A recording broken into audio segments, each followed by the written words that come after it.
For the 2024-2025 Honda Pilot,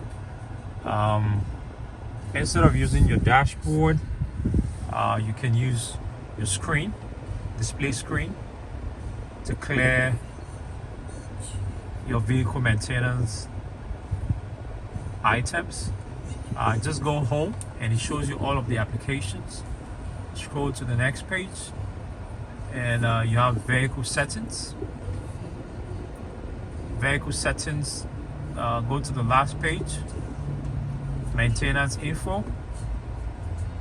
You can see all of the engine life is 90%, but if you want to reset, just click select reset items, select all new items, and then reset, and then it takes your oil life back to 100%. That's the way to do it in 2024-2025 on the Pilot and all these new Hondas out there. Thank you.